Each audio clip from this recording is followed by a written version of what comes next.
என்னை பின்பற்றி வா. You follow me. என்னை பின்பற்றி. You follow me. ஜபத்தை கேட்கும் எங்கள் தேவா, கிருபை பெரிதல்லோ.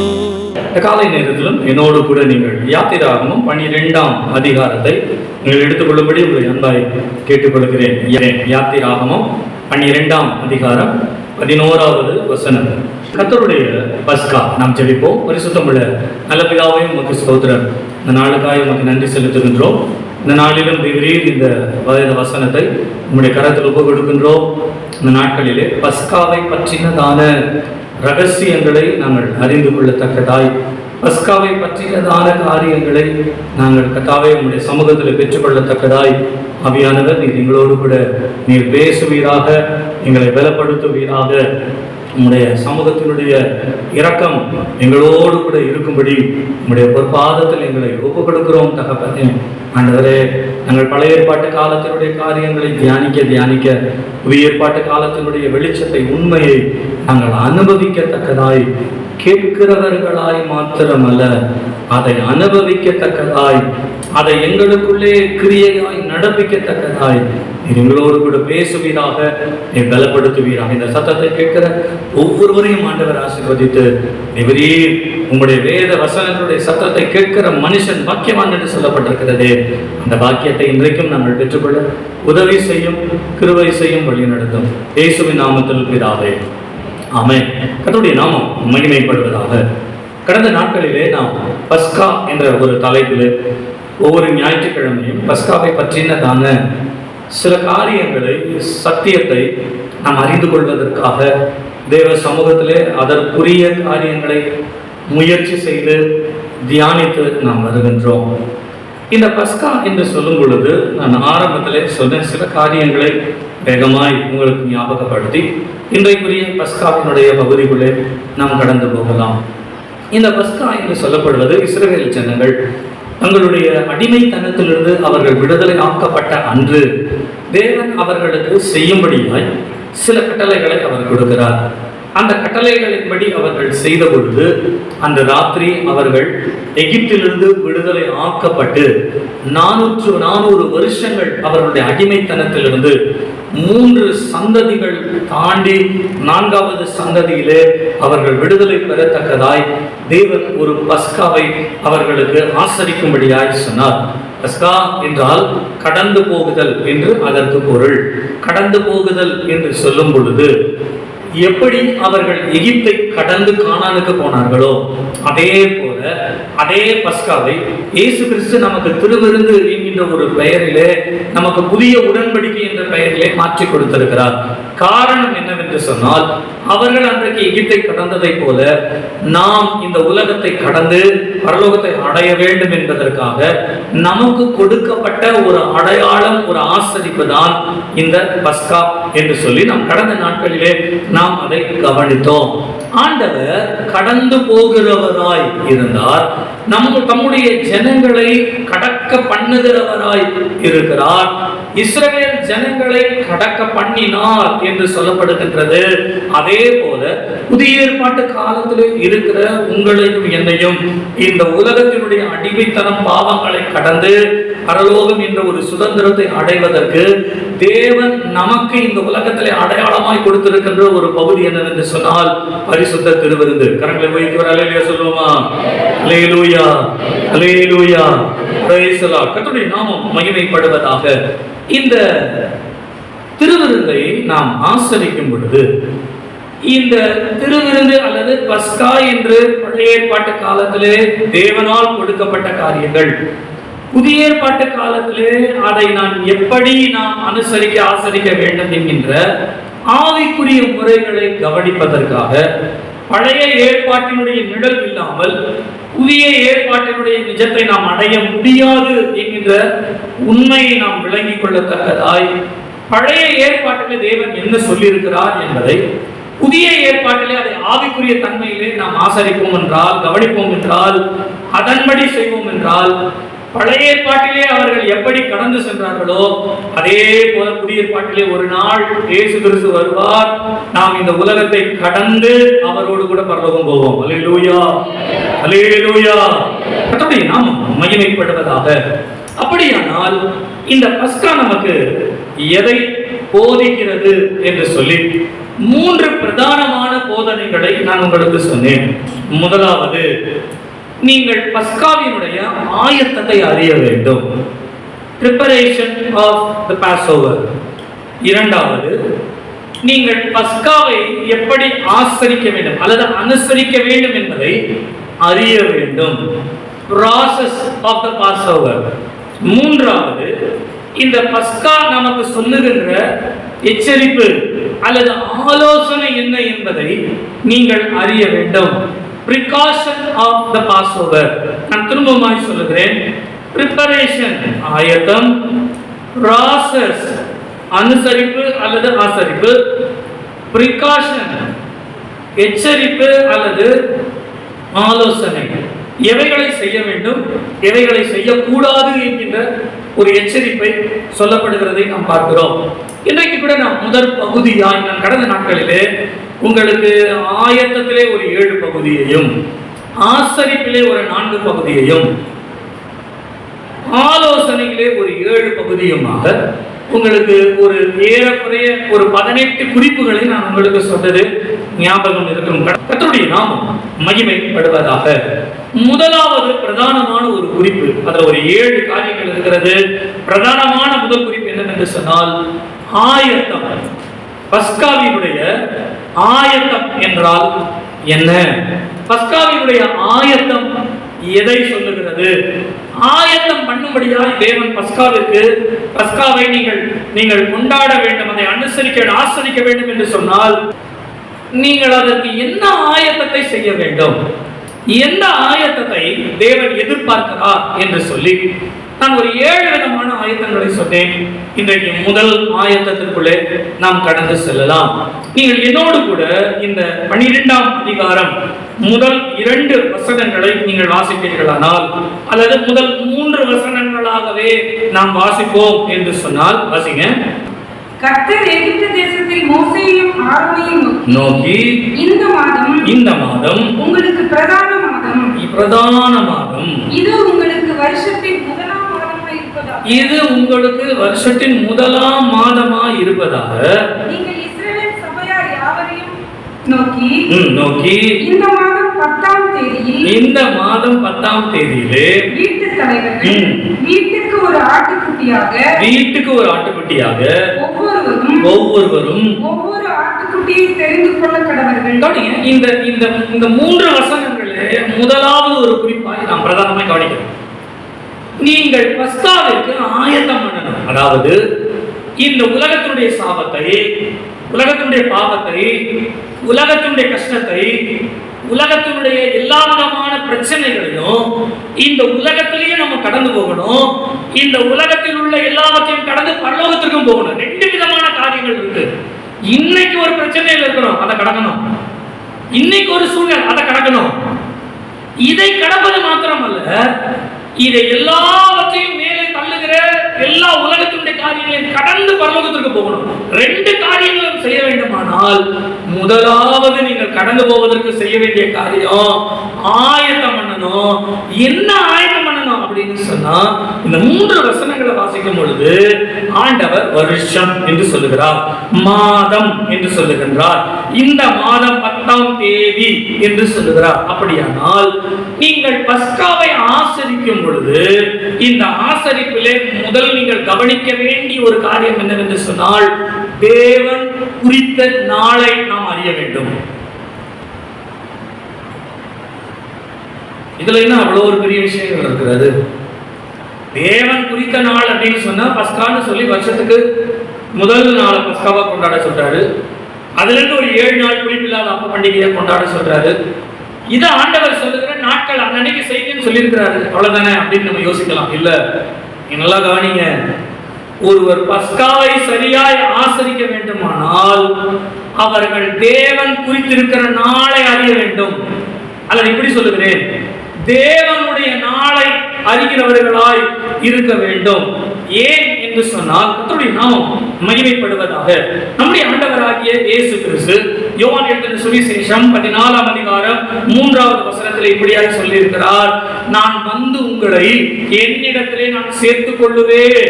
பிதாவினுடைய வீட்டில் அநேக வாசஸ்தலங்கள் உண்டு, அதிலே ஒன்றை நான் ஆயத்தப்படுத்தி விட்டு நான் வந்து உங்களை என்னிடத்திலே சேர்த்துக் கொள்ளுவேன் என்று சொல்ல. அப்படினால் ஆண்டவர் ஒரு நாளிலே நமக்காக பிதாவினுடைய வீட்டினுடைய வாசஸ்தலங்களிலே ஒன்றை ஆயத்தப்படுத்துகிறவர். ஒரு நாள் குறிப்பிட்ட நாளிலே வரப்போகிறார். இந்த குறிப்பிட்ட நாளிலே வருகிறவர் நம்மை அவரிடத்திலே அவர் சேர்த்துக் கொள்ள போகிறார். நல்ல கவனிங்க. இயேசு கிறிஸ்துவினுடைய வருகை என்று சொல்லப்படுவது 2 காரியங்களை அடக்கினது. ஒன்று அவருடைய ரகசிய வருகை, சீக்ரெட் கம்மிங். இரண்டாவது அவருடைய இரண்டாம் வருகை, செகண்ட் கம்மிங். 2 விதமான வருகை வேதத்தில் சொல்லப்படுகிறது.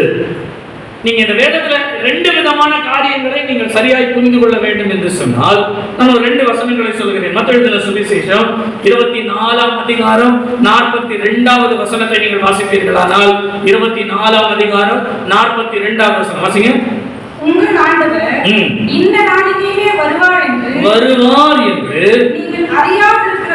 நீங்கள் அறியாதிருக்கிறபடியினால் விழித்திருங்கள். அப்போ ஆண்டவர் ஒரு நாள் வருவாரு, அதை நீங்கள் அறிந்து கொள்ள முடியாது. நீங்கள் அறியாத வேளையிலே வருவார். இதைதான் ரகசிய வருகை அப்படின்ற ஒரு வார்த்தை சொல்றோம், அல்லது சபை எடுத்துக்கொள்ளப்படுதல் அப்படின்ற ஒரு வார்த்தையில சொல்றோம். நீங்க வெளிப்படுத்தின விசேஷம் 1ஆம் அதிகாரம் 7வது வசனத்திலே வாசிப்பீர்களானால் இயேசு கிறிஸ்துவினுடைய பகிரங்கமான 2ஆம் வருகை என்று சொல்லப்படுகிற 2ஆம் வருகை பற்றி அதிலே சொல்லப்பட்டிருக்கிறது. 1ஆம் அதிகாரம் 7வது வசனம் வாசிங்க. இதோ மேகங்களுடனே வருகிறார், கண்கள் யாவும் அவரை காணும், கண்கள் யாவும் அவரை காணும், அவரை குத்தினவர்கள் யாவரும் அவரை காண்பார்கள் என்று சொன்னா உலகத்தில் இருக்கிற எல்லாரும் பார்ப்பாங்க இயேசு வருகிறார். சரிங்களா? அப்ப இயேசு கிறிஸ்துவின் வருகைன்னு வாசிக்கும் பொழுது வேதத்திலே நீங்க கவனமா 2 பகுதியா வாசிக்கணும். ஒன்று, அவர் ரகசியமாய் வருகிறார். ரகசியமாய் என்று சொன்னால் தம்முடையவர்களை தம்மிடத்திலே சேர்த்துக் கொள்ளுகிற சபையை தம்மிடத்திலே சேர்த்துக் கொள்ளும்படியாய் ஆண்டவர் ரகசியமாய் வந்து இந்த உலகத்தினுடைய அழிவிற்கு முன்பாக, உலகத்தினுடைய அந்தி கிறிஸ்து வருவதற்கு முன்பாக, உலகம் நாசம் மோசம் போக்குகிற இடத்திற்கு வருவதற்கு முன்பாக நம்முடைய ஆண்டவர் நம்மை பரலோகத்திற்கு கொண்டு போவார். கொண்டு போகிறது எப்படி கொண்டு போவார்னு சொன்னா, அவர் ஒரு மணவாளனை போல வந்து மணவாட்டி எப்படி அழைச்சிட்டு போவாங்க அந்த மாதிரி யாருக்கும் சொல்லிட்டு போயிடுறாரு. யாருக்கும் தெரியாமல், யாரும் அறியாத வகையிலே மணவாளன் மணவாட்டி அழைத்துக் கொண்டு போவார். இதற்கு பின்பு இயேசு கிறிஸ்து இந்த உலகத்தை நியாயம் தீர்ப்பதற்கு நியாயாதிபதியாய் வரப்போகிறார். அதைதான் வெளிப்படுத்தின விசேஷத்துல பார்த்தோம். கண்கள் யாவும் காணும். ஆனா மணவாட்டியை கூப்பிடும் போது மணவாட்டிக்கு மாத்திரம் சத்தம் கேட்கும், இதோ மணவாளன் வருகிறார். சபைக்கு மாத்திரம் தான் சத்தம் கேட்கும், வேற யாருக்கும் கேட்காது. ஒரு பெரிய சலசலப்பு உலகத்தில் வரும். ஆட்களை காணவில்லை. இங்க இத்தனை ஆயிரம் பேர் காணும், அத்தனை ஆயிரம் பேர் காணும், இத்தனை லட்சங்கள் திடீரென்று காணவில்லை. உலகம் அறியாத ஒரு வருகையை இயேசு நமக்கு கற்றுக் கொடுத்திருக்கிறார். ஆமென் சொல்லுங்க. அல்லேலூயா சொல்லுங்க. சத்தம் உயர்த்தி சொல்லுங்க. தேவன் நமக்கு கற்றுக் கொடுத்திருக்கிறார். அப்ப ரகசியமா ஒரு நாள் வரப்போறாரு, பகிரங்கமா வரப்போறாரு. நீங்களும் நானும் ரகசியமாய் எடுத்துக் கொள்ளப்படுவதுதான் நமக்கு வருகை. பகிரங்கமாய் வருவதை பற்றி நமக்கு கவலை இல்லை. இயேசு பகிரங்கமாய் வருகிறது உலகத்தை நியாயம் தீர்க்க. அந்த வேளையிலே யார் எப்படி போக போகிறார்கள் என்பது தெரியாது. ஆனால் சபைக்கு, மணவாட்டிக்கு ரகசிய வருகைதான். ரகசிய வருகையில போகாம அந்தி கிறிஸ்து வந்த பிறகு நான் ஒரு 3.5 வருஷம், அதுக்கப்புறம் ஒரு 3.5 வருஷம் உபத்திரம் மகா உபத்திரத்தை தாண்டி எப்படியாவது இயேசுவின் நாமத்தை பிடித்துக் கொள்வேன் அப்படின்றதெல்லாம் சாத்தியமே கிடையாது. நான் உங்களுக்கு ஒரே ஒரு உதாரணம் சொல்ல, தப்பா எடுத்துக் கொள்ளாதீங்க. சபைக்கே நேரத்தோட சபைக்கே சரியான நாளுக்கு வர முடியல. இதுல வேற அந்தி கிறிஸ்து வந்தா இன்னும் ஆண்டவருக்காக வைராக்கியமா இருப்பேன் அப்படின்றதெல்லாம் மாயை. உலகத்தில் இருக்கிற காரியம், உலகத்தில் இருக்கிற சூழ்நிலைகளை தவிர்த்து தேவன் தான் அப்படின்னு வர இருக்க முடியலன்னு சொன்னா அப்ப நான் ஆண்டவருக்காக வைராக்கியமா இங்க இருப்பேன் என்று சொல்லுவதெல்லாம் இயலாத காரியம், முடியாத காரியம், ஏற்றுக்கொள்ள முடியாத காரியம். ஒருவேளை அந்தி கிறிஸ்து வரத்துக்கு முன்னாலே செத்தான நரகத்துக்கு போயிடும். அதையும் யோசிப்போம். இன்றைய ரட்சணை நாள், இன்றைக்கே தேவன் கொடுத்திருக்கிற நல்ல நாள், இன்றைக்கே ரட்சணத்தை நோக்கி போவோம். அவருடைய வருகையை மனதிலே நாம் வைத்துக் கொள்வோம். கர்த்தருடைய நாமம் மகிமைப்படுவதாக. இந்த வருகையை பற்றினதான சில காரியங்களை மாத்திரம் நான் இன்றைக்கு உங்களுக்கு முன்பாக நான் வைக்கிறேன்.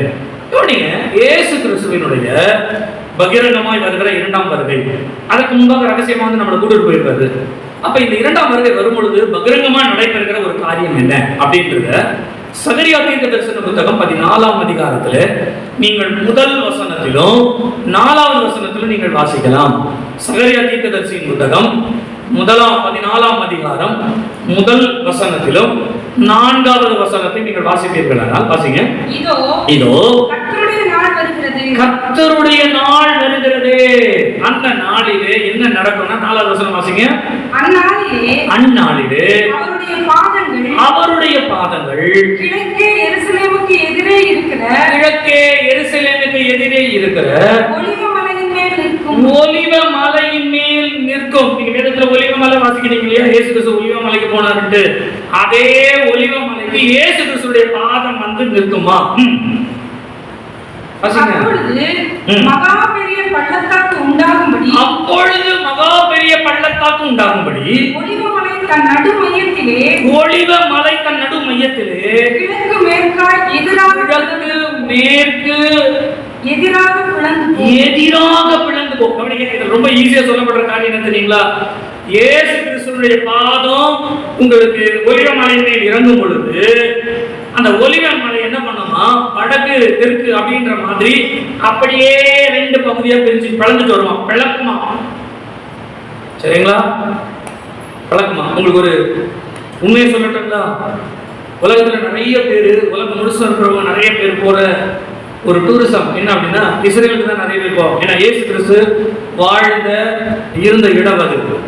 அந்த டூரிசம்ல நிறைய வருமானம் அவங்களுக்கு. அந்த இடங்களிலே அவர்கள் என்ன யோசிச்சாங்கன்னா, அதிகமா நிறைய பேர் வர்றது என்னன்னா ஒலிவ மலைக்கு தான் வருவாங்க. ஏன்னா இயேசு கிறிஸ்து ஜெபம் பண்ண இடம் அது. இயேசு கிறிஸ்து ஜெபம் பண்ண இடம், அடிக்கடியாக அவர் மலையில் நான் போய் ஜெபம் பண்ண ஒரு இடம் அது.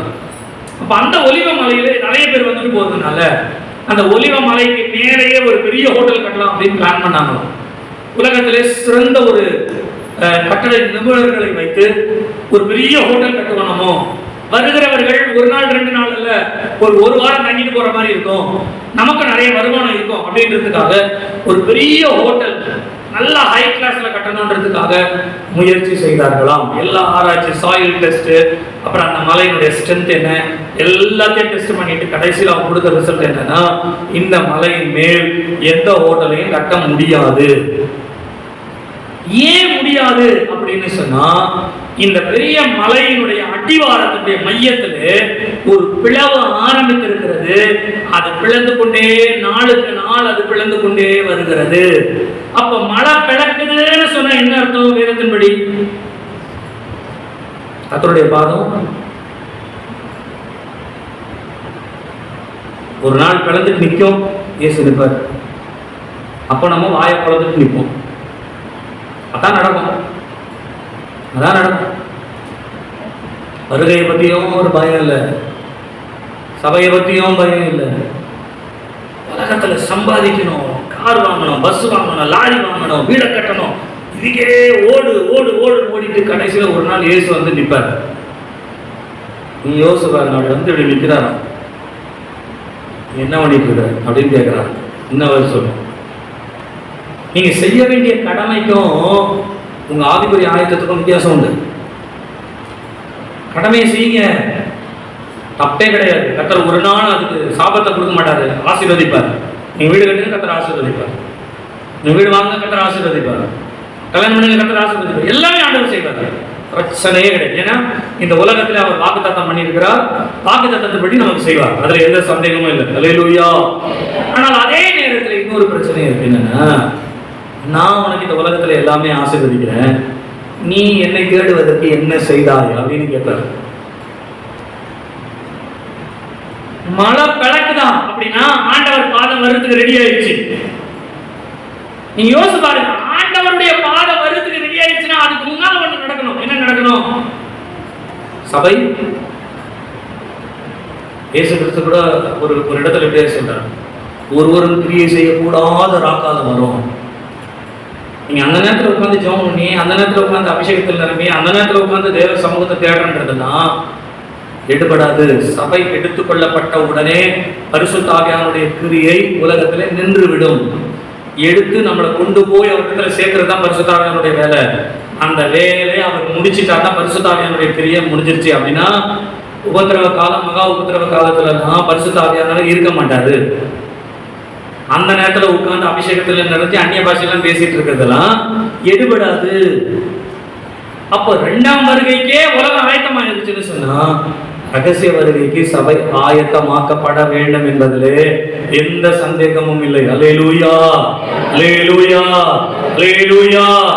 நீங்களும் நானும் கண்டிப்பாய் ரகசிய வருகையிலே செல்வோம் என்பதற்கு ஒரு அத்தாட்சி ஆண்டவர் கொடுத்தார் நம்ம கையில. என்னன்னா, நீ இதை செய் வந்துருவ. எதை செய்யணும்? இந்த பஸ்காவை அல்லது திருவிருந்தை ஆசரிப்பாயானால், திருவிருந்து அதிலே பங்குள்ளவனாய் இருப்பாயானால், வேதம் சொல்லுகிறது இந்த திருவிருந்து இந்த உலகத்தை கடந்து உன்னை மனவாட்டியாய் கொண்டு போய் மணவாளனிடத்துல சேர்க்கும். அல்லேலூயா, அல்லேலூயா. இந்த திருவிருந்து தான் நமக்கு அடையாளம். இந்த திருவிருந்து தான் தேவனோடு இருக்கிற ஐக்கியம். ஒரு மணவாளனுக்கும் மணவாட்டிக்கும் இருக்கின்ற ஐக்கியத்திற்குரிய ஒரு அடையாளம் தான் இது. இதைதான் இயேசு கிறிஸ்து 1 கொரிந்தியர் 11ஆம் அதிகாரம் 26வது வசனத்திலே நீங்கள் வாசிப்பீர்களானால், கர்த்தர் வரும் அளவும் இதை நீங்கள் செய்யுங்கள் என்று சொல்லுவார். வரும் அளவும் அப்படின்னா அவர் வர வரைக்கும் நீங்க செய்யறதுதான் அவர் வந்து உங்களை கூட்டிட்டு போறதுக்கு அடையாளம். மாதத்திற்கு ஒரு முறை இருக்கிற திருவிருந்தை நம்மால் எடுக்க முடியவில்லை என்று சொன்னால் நீங்கள் பரலோகத்திற்கு போக முடியாது என்பது வேத சட்டம். இந்த உலகத்தை கடப்பதற்கு உங்களுக்கு கொடுக்கப்படுகின்ற ஒரு தெய்வீகம் என்னவென்று சொன்னால் திருவிருந்து அடையாளம். இந்த திருவிருந்து உங்களுக்குள்ளே போக போக பரிசுத்த ஆவியானவர் உங்களை பலப்படுத்துகிறார். மீட்கப்படும் நாளுக்கு இன்று முத்திரையாய் பெற்றவர் அந்த முத்திரையோடு நம்மளை பரலோகத்துக்கு கொண்டு போய் சேர்க்கிறார். அல்லேலூயா, அல்லேலூயா, அல்லேலூயா. நீங்கள் யோவான் எழுதின சுவிசேஷம் 6ஆம் அதிகாரம் 54வது வசனத்திலிருந்து 58வது வசனம் வரையிலும் நீங்கள் வாசிப்பீர்கள் என்று சொன்னால், நித்திய ஜீவன் உண்டு. யார் எந்த ரசத்தையும் இந்த ரத்தத்தையும் இந்த சரீரத்தையும் புசித்து பானம் பண்ணுகிறார்களோ அப்படின்னு சொல்லி ஆரம்பிக்கிற ஆண்டவர் சொல்லுகிறாரு, நித்திய ஜீவன் உண்டு அவர்களுக்குள்ளே. யார் திருவிருந்து எடுக்கிறாங்களோ அவர்களுக்கு நித்திய ஜீவன் உண்டு. நான் அவனை கடைசி நாளில் எழுப்புவேன். அப்படின்னா நம்முடைய சபை எப்பொழுது எழுப்பப்படுகிறதோ எடுத்துக்கொள்ளப்படுகிறதோ அந்த நாளிலே நீங்கள் பெற்ற திருவிருந்து அந்த நாளிலே உங்களை உயிர்ப்பித்து எழுப்பும். அல்லேலூயா சொல்லுங்க, சத்தமா சொல்லுங்க. திருவிருந்த வாங்க வாங்க. இயேசுவினுடைய சரீரம், இயேசுவினுடைய ரத்தம்.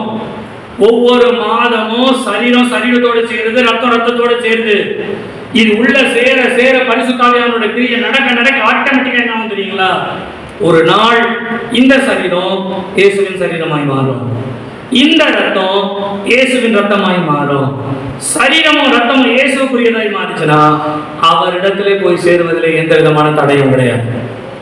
அதுதான் வேதம் சொல்கிறது, நித்திய ஜீவன் உண்டு, அவனை கடைசி நாளிலே எழுப்புவேன். யார் இந்த சரீரத்தையும் ரத்தையும் புசித்து பானம் பண்ணுகிறார்களோ அவர்கள் என்னில் நிலைத்திருக்கிறார்கள், நானும் அவர்களில் நிலைத்திருக்கிறேன். அப்படின்னா யார் திருவிருந்து எடுக்கிறாங்களோ, நீங்க யோவான் 6ஆம் அதிகாரம் நீங்க 54 58 வரைக்கும் வசனத்தை வீட்டில் வாசித்து பாருங்க. திருவிருந்து எடுக்கிறவங்களுக்கு நித்திய ஜீவன் உண்டு. திருவிருந்து எடுக்கிறவர்கள் ஆண்டவர் எழுப்புகிறார். திருவிருந்து எடுக்கிறவர்கள் என்னில் நிலைத்திருக்கிறார், நான் அவர்களில் நிலைத்திருக்கிறேன் சொல்றார். அப்ப திருவிருந்து எடுக்காதவங்க இல்ல, என்னை புசிக்கிறவன், என்னுடைய சரீரத்தை புசிக்கிறவன் என்னைக்கும் பிழைப்பான். அப்படின்னா இன்னைக்கு பிழைக்கிறது, இன்னைக்கு பிழைப்புக்கு வழி அதுதான். இனிமேல் பிழைக்க போகிற நித்திய ஜீவன் பிழைப்புக்கும் அதான் வழி. அதே நேரத்துல அதே யோவான் 6ஆம் அதிகாரம் 53வது வசனம் சொல்லுகிறது, இந்த ரத்தத்தையும் இந்த சரீரத்தையும் புசியாதவனுக்குள்ளே ஜீவன் இல்லை அப்படின்றது. ஜீவன் இல்லை. திருவிருந்து எடுக்காதவங்க, திருவிருந்து போன வாரம் திருவிருந்து நமக்கு இருந்தது. போன வாரம் திருவிருந்துக்கு வரல. ஏன் வரலன்னா 1000 காரணங்கள் சொல்வதற்கு காரணம் உண்டு. ஆனா வேதம் சொல்லுகிறது காரணத்தை பற்றி ஆண்டவர் கேட்க மாட்டாரு. ஜீவன் இல்லை. இன்றைக்கு ஆண்டவர் வந்தாருனாலும் உங்களை எடுத்துட்டு போக மாட்டார். ஏன்னா அந்த ஜீவன் உங்களுக்குள்ள இல்லை. எந்த ஜீவன் ஆண்டவர் கொடுத்து தம்முடைய சரீரத்தை ரத்தத்தையும் கொடுத்தாரோ, நீங்க பழைய ஏற்பாட்டில் வாசித்து பாருங்க, மனுஷனுடைய ஜீவன் எங்க இருக்குது சொல்லுங்க? அவனுடைய ரத்தத்தில் இருக்கு. அப்ப இயேசு தன்னுடைய ரத்தத்தை கொடுத்தாருன்னா தன்னுடைய ஜீவனை கொடுக்கிறாரு. இந்த ஜீவனை யார் பானம் பண்ணலையோ புசிக்கலையோ அவர்களுக்குள்ளே ஜீவன் இல்லை. அப்படியானால் இன்னைக்கு இருக்கிற பிரச்சனைக்கு தாண்டி போறதுக்கும் நமக்கு ஜீவன் இல்லை. இனி வரப்போகிற நித்திய ஜீவனுக்கும் நம்ம இருப்பதற்கு ஜீவன் இல்லாமல் போய்விடும். இந்த கால நேரத்தில் கர்த்தர் உங்களோடு கூட பேசுவாராக. நம்முடைய தேவன் எல்லாவற்றிற்கும் நேரத்தை குறித்திருக்கிறார். நீங்கள் திருவிருந்து எடுக்க வேண்டிய நேரத்தை நீங்கள் கண்டிப்பாய் ஒதுக்கிதான் ஆக வேண்டும். திருவிருந்து எடுக்காத ஒரு கிறிஸ்தவ ஜீவியத்திற்கு நான் துக்கத்தோடு கூட சொல்லுகிறேன், நீங்கள் தயவு செய்து மன்னித்துக் கொள்ளுங்கள்.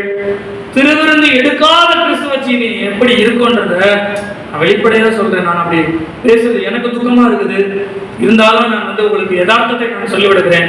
கர்த்தர் தாமே நம்மை மன்னிப்பாராக. கவனிங்க, நீங்க திருவிருந்து எடுக்காம நீங்க சபையில இருப்பீர்களானால், அங்கத்தினரா இருப்பீர்களானால் உங்களுக்குள் ஜீவன் இல்லை, நீங்க பரலோகத்துக்கு வரமாட்டீங்கன்றது நிச்சயம். நீங்க தசமபாகம் கொடுக்கலாம், காணிக்கை கொடுக்கலாம், பொருத்தனையை செலுத்தலாம், எல்லாமே செய்யலாம். நீங்க தேவ சமூகத்திற்கு வரும் பொழுது இந்த ஆத்மா பரலோகத்தில் இருக்க வேண்டும் என்பதற்காக தான் சபையை ஒழிய நீங்க ஏடிஎம் மிஷனா மாறணுன்றதுக்காக சபை நடத்தல. சபைக்கு பணத்தை பார்க்கிலும் உங்கள் ஆத்மா அவசியம். சபையை தேவன் எடுத்துக்கொள்வார் என்று சொன்னால் உங்கள் பணத்தையோ உங்களுடைய வசதியோ அல்ல, உங்களை தான் தேவன் தமிழத்தில் சேர்த்துக் கொள்வார். அல்லேலூயா, அல்லேலூயா. நம்ம பைபிள்ல வாரமான வரும் பொழுது கண்டிப்பா நீங்க இவ்வளவு ரூபாய் காணிக்கை தான் கொண்டு வரணும்னு சட்டம் கிடையாது, தெரியுங்களா? நமக்கு என்ன ஆண்டவர் கொடுத்திருக்காரோ அந்த ஆசீர்வாதத்திலிருந்து ஒரு பங்கு கொடுக்கும்.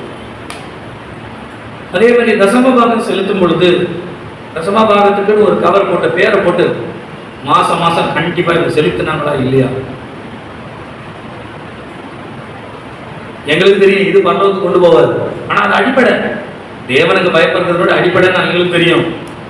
ஆனாலும் இதை மாத்திரம் செலுத்திட்டு இருபதுக்கு வரலன்னு வச்சுக்கோங்களேன், யோசனம் இல்லாம போயிடும்ன்றதுக்காக தான் சத்தியத்தையும் வசனத்தையும் தேவனை தேடுகிற காரியத்தை மாத்திரம் தான் முக்கியப்படுத்துறோம். தேவனை தேடுகிற காரியத்தை தான். பணம் என்பது தேவன் யாரை வைத்து வேண்டுமானாலும் கொடுப்பார், எப்படி வேண்டுமானாலும் கொடுப்பார். கஷ்டப்பட்டும் அதை பெறலாம். தேவன் இன்னொருத்தர் மூலமாய் கஷ்டப்படாமலும் அதை நமக்கு கொடுக்கலாம். ஆனால் பரலோகத்துக்கு போவது நாம் தான் முயற்சி எடுத்து போக முடியுமே ஒழிய இன்னொருவர் நம்மை கொண்டு போக முடியாது. பணம் யார் வேணாலும் கொடுப்பாங்க, பரலோகத்துக்கு இன்னொருத்தர் கொண்டு போக முடியாது. அப்போஸ்தலர் கிறிஸ்தவ சபைன்ற பேரும் கொடுக்காது, பாஸ்டர் பிலிப் தேவகுமார் என்ற பேரும் கொடுக்காது, எதுவுமே உங்களை பரலோகத்துக்கு கொண்டு போகாது. நீங்க எடுக்கிற திருவிருந்து தான் உங்களை பரலோகத்துக்கு கொண்டு போகும். ஆமென் சொல்லுங்க. ஆகையினால அன்போடு கூட ரெண்டு கரத்தையும் கூப்பி நான் இணைத்து உங்களிடத்தில் தயவாய் சொல்லுகிறேன், நீங்கள் தசமபாகம் கொடுப்பதிலும் காணிக்கை கொடுப்பதிலும் நீங்கள் செய்கிற எல்லா காரியத்திற்கு கர்த்தர் உங்களை ஆசீர்வதிப்பார். ஆனால் இதை பார்க்கிலும் மேலான ஒன்றை கர்த்தர் தேடுகிறார். அவரோடு கூட இருக்கிற பங்கினுடைய ஐக்கியம் நமக்கு வேண்டும். நீங்க திருவிருந்து கூட நான் சொல்றேன், சில நேரங்கள்ல ஒரு சம்பிரதாயமா போயிடுச்சு, சம்பிரதாயமா போயிடுச்சு. ஆனால் நம்முடைய சபைக்குள்ளே அதை சம்பிரதாயமாய் அல்ல, தேவனோடு இருக்கிற ஒவ்வொரு நாளும் அவரிடத்தில் பெற்றுக் கொடுக்கிற ஒரு ஐக்கியமாய் கர்த்தர் நமக்கு மாற்றுவாராக. அல்லேலூயா, அல்லேலூயா, அல்லேலூயா. திருவிருந்தை நீங்கள் அதை தான் சொல்லப்படுகிறது. இதை நீங்க முக்கியப்படுத்தணுன்றதுக்கு ஒரு முக்கியமான காரியத்தை ஆயத்தத்தை சொல்லுகிறார். நாளை நீங்க முக்கியப்படுத்தணும். என்னைக்கு திருவிருந்து நாள், அந்த திருவிருந்து நாளை நீங்கள் அறிவீர்களானால், அல்லது கர்த்தருடைய நாளை நீங்கள் அறிவீர்களானால், கர்த்தர் உங்களுக்காய் வைத்திருக்கிற நாளை நீங்கள் அறிவீர்களானால், நான் சொல்லுகிறேன், நீங்கள் நாளை அறிந்து கர்த்தருடைய நாளை அறிந்து நடக்கும் பொழுது ஒரு நாள் வரும், அந்த கர்த்தருடைய நாளிலே இந்த உலகத்தினுடைய எல்லாவற்றிலும் கர்த்தர் நம்மை கடந்து போக பண்ணுவார். அல்லேலூயா, அல்லேலூயா, அல்லேலூயா. கர்த்தருடைய நாமம் மகிமைப்படுவதாக. நம்முடைய தேவன் காலங்களையும் நாட்களையும் மிகவும் கவனமாய் உடையவர் என்கின்ற ஒரே ஒரு பகுதியை மாத்திரம் சொல்லி இதனுடைய அடுத்த பகுதியை நாம் அடுத்த வாரத்திலே கவனிக்கலாம். நீங்கள் ஆதியாகமம் 1 அதிகாரம் 14வது வசனத்தை நீங்கள் வாசிப்பீர்களானால், நம்முடைய தேவன் பெரிய சுடரையும் சிறிய சுடரையும் உண்டாக்கினாராம். எதற்காக என்று சொன்னால், காலங்களையும் நாட்களையும் வருஷங்களையும் குறிக்கும்படியாய். அப்படியானால் இந்த உலகத்தினுடைய ஆரம்பத்திலிருந்து காலங்களையும் நாட்களையும் சரியாய் குறிக்கின்ற குறிப்பை தேவன் கவனமாய் அதை ஏற்படுத்தி இருக்கின்றார். நீங்கள் தானியேலின் புத்தகம் 2 அதிகாரம் 21வது வசனத்தை வாசிக்கும் பொழுது, அவர் காலங்களையும் சமயங்களையும் மாற்றுகிறவர். அப்படியானால் எந்த சமயத்தையும் எந்த காலத்தையும் அவரால் மாற்ற முடியும். யோசுவா ஒரு நாளிலே சொன்னார், சூரியனே நீ நில் என்று சொன்னார். தேவன் அதன்படி ஒரு மனுஷனுடைய வார்த்தையை கேட்டு தேவன் அப்படியே செய்த அந்த நாளுக்கு ஒரு ஒத்த நாள் வேறு எந்த நாளும் இல்லை என்று சொல்லத்தக்கதாய் சூரியனையும் சந்திரனையும் நிறுத்தினார் என்றால், பூமி சுழற்கிற சுழற்சி நிற்கிறது. சுழற்சி நிற்கிற காலங்களை தாமதிக்கிறது. அப்ப எந்த காலத்தையும் அவரால் மாற்ற முடியும். நீங்கள் அப்போஸ்தலர் 1 அதிகாரம் 7வது வசனத்தை வாசிப்பீர்களானால், பிதாவானவர் தம்முடைய ஆதீனத்திலே வைத்திருக்கிற காலங்கள் அப்படி என்று சொன்னால், he had his own time. நீங்க இங்கிலீஷ் பைபிள்ல வாசிச்சீங்கன்னா own authority என்று எழுதப்பட்டிருக்கிறது. காலங்கள், நிமிஷங்கள், இமைகள் ஒவ்வொன்றும் மூவ் ஆகிறது. யாருடைய அதிகாரத்தினா? இயேசு கிறிஸ்துவினுடைய பிதாவினுடைய அதிகாரத்தில் இருக்கிறது. அல்லேலூயா, அல்லேலூயா. ஒரு நிமிஷம் முன்னால போனாலும் அவர் கேட்காம போகாது. ஒரு நிமிஷம் பின்னால வரனாலும் அவர் கேட்காம இருக்காது. நீங்க வேதத்துல வாசிச்சு பாருங்க, எசேக்கியா ராஜாவுடைய காலத்திலே எசேக்கியா ராஜா ஒரு அடையாளத்தை கேட்கிறார். என்ன அடையாளம் தெரியுங்களா? என்ன அடையாளம்? கடிகாரத்தினுடைய பாகை முன்னே முன்னே செல்கிறது அப்படின்னு சொல்லும் பொழுது ஆண்டவர் கேட்கிறாரு, முன்னே செல்றது ஒரு 10 நிமிஷம் முன்னால செல்லட்டுமா, பரவாயில்லையா அப்படின்னு கேட்கிறாரு. அப்ப எசேக்கியா சொல்றாரு, முன்னால செல்றது ரொம்ப ஈஸி, ஓடுற ஓட்டம்ல, எனக்கு பின்னால போகணும், 10 பாக பின்னால போகணும் அப்படின்னு கேட்கிறாரு. முன்னால ஓடுற டைமை பின்னால கொண்டு வருவர், காலங்களை ஆளுகை செய்கிறவர். நம்ம நினைக்கிறோம் காலம் முடிஞ்சு போச்சு, நாள் முடிஞ்சு போச்சு, இதோட அவ்வளவுதான், இதோட நம்முடைய காலங்களுக்கு இனிமேல் காலம் கிடையாது, இனி நாட்கள். நான் சொல்றேன், ஆண்டவர் நினைச்சாங்க திருப்பி போடுவார். எது முடிஞ்சதோ அதையே மறுபடியும் ஆரம்பமாய் மாற்றுவார். அல்லேலூயா, அல்லேலூயா. காலங்களை பின் செல்லத்தக்கதாய் மாற்றுகிற கர்த்தர். நீங்கள் அப்போஸ்தலர் 17 அதிகாரம் 26வது வசனத்தை வாசிக்கும் பொழுது, அவர் காலங்களை குறிப்பது மாத்திரமல்ல, அந்த காலங்களினுடைய குடியிருப்பின் எல்லைகளை முன் குறித்து இருக்கிறார் அப்படின்னு சொல்ல. அப்ப முன் தீர்மானித்திருக்கிற ஒரு தீர்மான காலங்கள் உண்டு. பரலோகத்திலே தேவன் எல்லாவற்றையும் தீர்மானப்படுத்தி வைத்திருக்கிறார். அந்த தீர்மானத்தின் காலத்தின்படியா இன்றைக்கு நாம் ஒரு வீட்டில் குடியிருக்கிறோம். இதற்கு முன்பாக ஒரு இடத்துல குடியிருந்தோம், இன்றைக்கு ஒரு இடத்துல குடியிருக்கிறோம். நாளைக்கு இனிமேல் நம்முடைய வாழ்க்கை வளரும் பொழுது அடுத்த பகுதியில் நம்ம இங்கே போவோம் என்பதை அவர் முன்குறித்து வைத்திருக்கிறார். Everything has predestinated. எல்லாவற்றையும் அவர் முன்குறித்து முன் தீர்மானித்து காலங்களை தம்முடைய கரத்திலே வைத்திருக்கின்றார். நீங்கள் பிரசங்கியை வாசிக்கும் பொழுது பிரசங்கி 3 அதிகாரம் 11வது வசனம் சொல்லுகிறது, அவர் சகலத்தையும் அதீனத்தின் காலத்திலே அதில் நேர்த்தியாய் செய்கிறார். ஆதலால் தேவன் ஆதி முதல் அந்தம் மட்டும் செய்து வரும் கிரியையை மனுஷன் கண்டுபிடிக்க. தேவன் ஆதி முதல் அந்த மட்டும் செய்து வருகிற கிரியையை மனுஷனால் அறிய முடியாது. இங்கிலீஷ் பைபிள்ல ரொம்ப ஒரு வார்த்தை நல்லா இருக்கும். இங்கிலீஷ் பைபிள் வச்சுக்கோங்க, வாசிங்க அதை. But he had made everything beautiful in the time, in his time. அவருடைய காலங்களிலே அவர் காரியங்களை நேர்த்தியாக செய்கிறார். அப்ப ஆண்டவருக்கும் ஒரு காலம் இருக்குது, அவர் செய்யணும்னு வேலை இருக்கு. அந்த காலங்களும் வேலைகளும் தான் இன்றைக்கு நமக்கு பிரச்சனை. அவர் உதாரணத்தை மாத்திரம் சொல்லுகிறேனே, நீங்க ஆதியாகமம் 15 அதிகாரத்தை வாசிப்பீர்கள். இந்த 15 அதிகாரத்தில் கர்த்தருடைய நாமம் மகிமைப்படுவதாக. 13வது வசனம், ஆண்டவர் ஆபிரகாம் இடத்திலே சொல்லுகிறார், உன்னுடைய ஜனங்கள் சந்ததியார் தங்கள் அறியாத தேசத்திலே 400 வருஷம் அவர்கள் அடிமைத்தனத்தில் இருப்பார்கள். இது ஆண்டவர் 500 வருஷம் கழிச்சு அதை நிறைவேற்றுகிறார். ஆபிரகாம் இடத்திலே 400 வருஷம் என்று சொல்லி ஆபிரகாம் காலங்கள் கடந்து ஈசாக்கு யாக்கோபு என்று வந்து யாக்கோபு எகிப்திற்கு போன காலங்களில் இருந்து எடுத்தோம் என்று சொன்னால் ஏறக்குறைய 430 வருஷங்கள் அவர் குடியிருந்தார்கள். அதில் 400 வருஷம் அவர் அடிமைத்தனத்திலே இருந்தார்கள். இப்ப இந்த அடிமைத்தனத்தினுடைய முடிவு வரும் பொழுது நீங்கள் யாத்திராகமம் 12ஆம் அதிகாரம் 40-41 வசனத்தை வாசிங்கன்னா பெர்ஃபெக்ட் இன் ஹிஸ் டைம். அது கவனிங்க, அந்த இடத்துல வாசிங்க.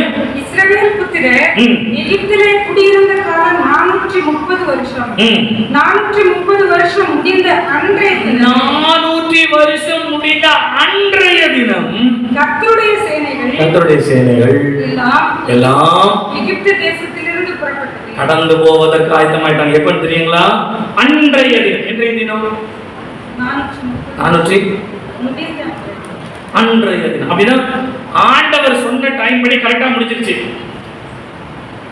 ஆண்டவர் ஆபிரகாமுக்கு என்ன சொன்னாரோ அந்த உபத்திரவ காலங்கள் மாத்திரம் 400 வருஷம் முடிந்த காலம் 430, உபத்திரவம் மாத்திரம் 400 வருஷம் கரெக்டா முடிஞ்சது. முடிந்த அன்றைய தினமே அப்படின்னு நான் இப்படி யோசிக்கிறேன். அவங்க ராத்திரி நடுராத்திரியிலே ஆண்டவர் கடந்து போனானா எல்லாம் செத்த உடனே எகிப்தியர்லாம் நீங்க கிளம்ப ஊரை விட்டு போங்க அப்படின்னு சொல்லிட்டாங்களா? அன்றைய தினமே அவர்கள் புறப்பட்டு போகும் பொழுது எதையுமே ஆயத்தம் இல்லையா? ஆண்டவர் சொல்லவே இல்லை நீங்க போகணும் பா ரெடியா இருக்கு, எதுவுமே சொல்லல. எல்லாம் மூட்டையை கட்டிட்டு எல்லாம் அன்னைக்கே கிளம்பியாச்சு. காரணம் என்ன தெரியுங்களா? தேவன் ஒரு நாளை குறித்தார், அந்த நாளிலே நிறைவேற்றினார். இந்த காலை நேரத்தில் உங்களுக்கு சொல்லுகிறேன், உங்களை பற்றி தேவன் ஒரு நாளை குறித்திருக்கிறார். நீங்களும் நானும் நினைக்கிற ஏதோ வெறுமையான வாழ்க்கை போயிட்டு இருக்கு, எங்க போய் சேர போதோ, இருக்கிற வரைக்கும் இருக்கிறோம். செத்த பிறகு எப்படியாவது அந்த பாஸ்டர் கிட்ட சொன்னி அவர் எடுத்து போட்டு வரப்பா. தேவன் உங்களை பற்றி குறித்திருக்கிற நாள் நிறைவேறுவதற்கு முன்பாக நீங்கள் இந்த உலகத்தை விட்டு கடந்து போவது இல்லை. உங்களுக்கு வாக்குத்தத்தமாவே சொல்றேன், தேவன் உங்களிடத்திலே சொல்லி நிறைவேற்றுவேன் என்ற வாக்குத்தத்தத்தை அவர் நிறைவேற்ற வரைக்கும் நிச்சயமா நீங்க சாக மாட்டீங்க. கவலைப்படாதீங்க. சாவு உங்களுக்கு வருவதில்லை, தேவன் அதை உங்களுக்கு அனுமதிப்பதில்லை. அவர் சொன்னது நிறைவேறும் அளவும் கர்த்தர் உங்களோடு கூட இருப்பார். அல்லேலூயா, அல்லேலூயா. உங்க பிள்ளைகளுடைய ரட்சிப்பை பார்க்கணும், உங்க பேர பிள்ளைகளுடைய ரட்சிப்பை பார்க்கணும், அவர்கள் சபையில ஆராதிக்கணும், அவர்கள் தேவனுடைய பிள்ளைகளாய் வைராக்கியமா நிக்கணும். இதை முடிச்சுட்டு அதுக்கப்புறம் பரலோகம் போவோம். காலை நேரத்தில் சொல்லுகிறேன், நம்முடைய தேவன் காலங்களை சரியாய் செய்கிறவர்.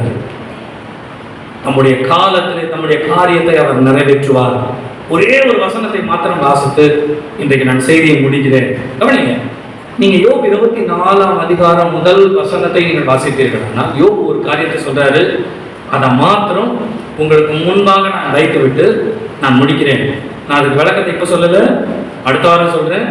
இன்றைக்கு அந்த வசனத்தை மாத்திரம் வாசிப்போமே. வாசிக்க. சர்வ வல்லவருக்கு காலங்கள் மறைக்கப்படாதிருக்க, சர்வ வல்லவருக்கு காலங்கள் மறைக்கப்படாது இருக்க, அவரை அறிந்தவர்கள் அவர் நியமித்த நாட்களை அறியாதிருக்கிறது. நம்ம ஆண்டவர் காலங்களை நம்முடைய கரத்திலே வைத்திருக்கிறவர். விசுவாசிக்கிறவங்க அல்லேலூயா சொல்லுங்க பார்க்கலாம். நம்முடைய ஆண்டவர் எந்த காலத்தையும் எப்படி வேணாலும் மாற்றுகிறவர். விசுவாசிக்கிறவங்க அல்லேலூயா சொல்லுங்க. நம்முடைய ஆண்டவருக்கு கட்டுப்பட்டதுதான் காலங்கள், நிமிடங்கள், நேரங்கள். உண்மையாகவே உண்மை விசுவாசிக்கிறவங்க நல்ல சத்தத்தை வைத்து வர அல்லேலூயா சொல்லுங்க. யோபு சொல்றாரு, தேவன் எல்லா காலங்களையும் வைத்திருக்கிறார் என்று அறிந்திருக்கிறீங்க, ஆனால் அவர் எந்த காலத்தில் செயல்படுவார் என்பதை நீங்கள் அறியாதிருக்கிறது. You know who is God, but you don't know what is the time of God. தேவனை தெரியும், ஆனா தேவனுடைய நேரம் என்னன்னு தெரியல. இந்த வசனத்தை இன்னும் தெளிவாய் நாம் புரிந்து கொள்வதற்கு நான் விரிவாக்கம் என்கின்ற ஒரு மொழிபெயர்ப்பிலே வாசித்தேன். அதுல எப்படி போட்டிருக்கு அப்படின்னு சொன்னா, சர்வ வல்லமை உள்ள தேவன் ஜனங்களின் வாழ்வில் கேடுகள் நிகழும் காலத்தை அறிந்த போதும் தேவன் நம்முடைய வாழ்க்கையில எந்த இடத்துல கேடு வரும், எந்த இடத்துல பிரச்சனை வரும் அப்படின்றத அவர் அறிந்து அவர் அதற்கு பரிகாரம் செய்யும் காலத்தை ஏற்படுத்தியும். அப்படின்னா எந்த இடத்துல நமக்கு கேடு வரும், அந்த கேடுக்கு நான் என்ன செய்தா கரெக்டா அது எனக்கு கேடு வராத நான் தப்பிச்சு கொள்ளலாம்ன்றத அவர் எந்த காலத்துல வரும், என்ன பரிகாரம்ன்றத காலத்தை அறிகிறார், பரிகாரத்தை அறிகிறார். ஆனால் அவரை பின்பற்றுவோர் அந்த பரிகாரத்தை எந்த நாளிலே செய்ய வேண்டும் என்று அறியாதிருக்கிறார்கள். உங்களுக்கு புரியுற மாதிரி ஒரே வார்த்தை சொல்லுங்க. இயேசு கிறிஸ்து தான் மேசியாவை இந்த உலகத்துக்கு வருவாருன்னு தெரியும். ஆனால் அவரை பின்பற்றினவர்கள், தேவனையும் வேத வாக்கியத்தையும் பின்பற்றினவர்கள் இயேசு செய்த பரிகாரத்தை அறியாதபடிக்கு சிலுவை மரணத்தினாலே அவரை கொன்றுவிட்டோம் என்று நினைக்கிறார்களே ஒழிய அதுதான் நம்முடைய பரிகாரம் என்பதை அறியாமல் போனார்கள். சிம்பிளா ஒரே வார்த்தையை சொல்றோம். தேவனை நம்ம அறிவோம், ஆனா தேவன் எனக்காக எந்தெந்த காலத்துல எது வச்சிருக்கிறான்னு நமக்கு தெரியுமா?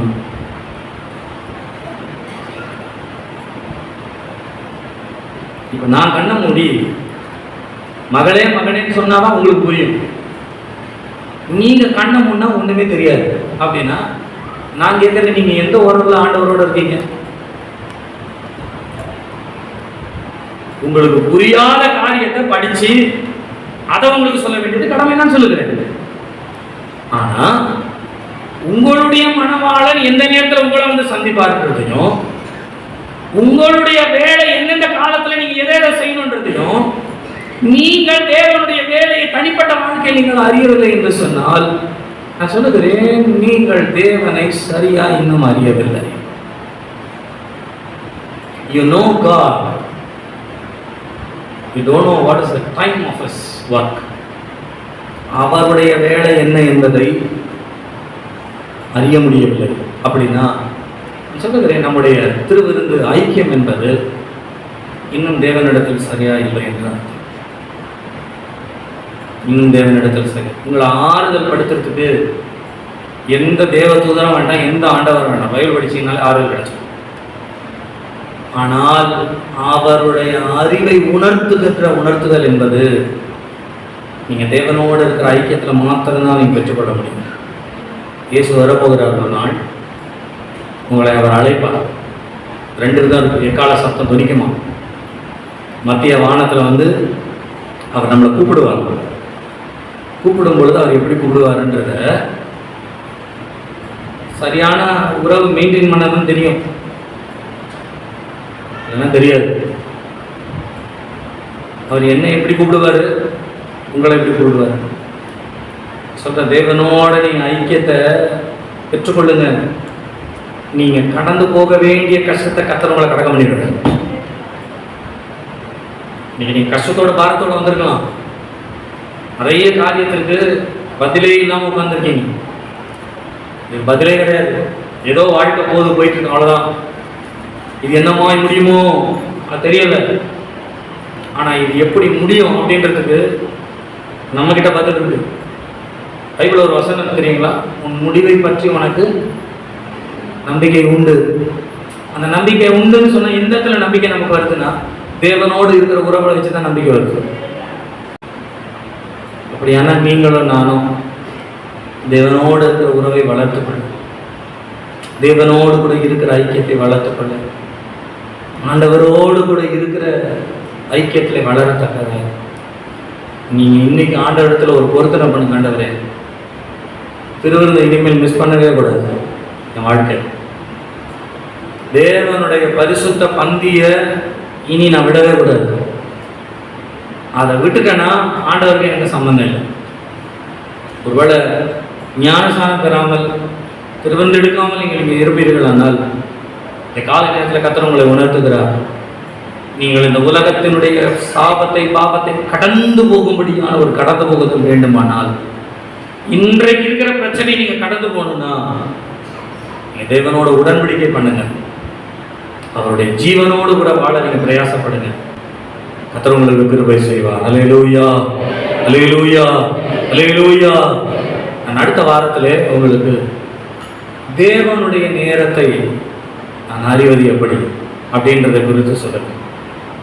நீங்கள் தேவனுடைய வேலைக்கு ஆயத்தமாக வேண்டுமானால் அவருடைய வேலையை அறிய வேண்டும். அந்த வேலையை யோபு சொல்றார், அவரை அறிந்திருக்கிறீர்கள், ஆனால் அவர் உங்களுக்கு செய்ய வேண்டிய நன்மைக்குரிய நேரத்தை நீங்க அறியாதனால தான் மிஸ் பண்றீங்க. எனக்கு ஆண்டவர் தெரியும், ஆண்டவர் தெரியும், ஆண்டவர் தெரியும், ஆனால் ஆண்டவர் எனக்குள்ள என்ன செய்யறாருன்னு தெரியல. அப்ப அந்த வேலையை அறிய வேண்டுமானால் யோபு புத்தகத்தின்படி நாம் எந்த காரியத்திலே கவனம் செலுத்த வேண்டும்? தேவனுடைய வேலையை அறிகிறதிலே யார் தவற விட்டார்கள், யார் அந்த வேலையை சரியா அறிந்து கொண்டார்கள், நாம் அவருடைய வேலையை அறிந்து கொள்வதற்கு நம்மை எப்படி ஆயத்தப்படுத்த வேண்டும் என்பதை நான் அடுத்த வாரத்தில் சொல்லுகிறேன். கர்த்தர் ஆசீர்வதிப்பாரா? எல்லாரும் எழுந்து நிற்போமா? எல்லாரும் எழுந்து நிற்போம். இன்னைக்கு ஆண்டவரோட ஒரு நல்ல ஒரு ஐக்கியம் பெற்றுக்கொள்ள தேவ சமூகத்தில் நம்மை ஒப்பு கொடுப்போம். தேவ சமூகத்தில் நம்மை ஒப்பு கொடுப்போம். ஆத்துமாவே கர்த்தரை ஸ்தோத்தரி, என் முழு உள்ளமே அவருடைய பரிசுத்த நாமத்தை ஸ்தோத்தரி. என் ஆத்துமாவே கர்த்தரை ஸ்தோத்தரி, கர்த்தர் செய்த சகல உபகாரங்களையும் மறவாதே. ஆமே ஆமே. நம்முடைய கர்த்தராகிய இயேசு கிறிஸ்துவுடைய கிருபையும் பிதாவாகிய தேவனுடைய அன்பும் பரிசுத்த ஆவியானுடைய ஐக்கியமும் சிநேகமும் நம் அனைவரோடும் சகல பரிசுத்தவான்களோடு கூட கர்த்தருடைய வருகை மட்டும் இருப்பதாக. ஆமேன் ஆமேன். அல்லேலூயா அல்லேலூயா அல்லேலூயா. கர்த்தருக்கு ஸ்தோத்திரம். கர்த்தர் உங்களை ஆசீர்வதிப்பாராக, உங்களோடு கூட இருப்பாராக. ஆமேன் ஆமேன். Praise the Lord. என்னை பின்பற்றி வா. You follow me. என்னை பின்பற்றி You follow me. ஜபத்தை கேட்கும் எங்கள் தேவா.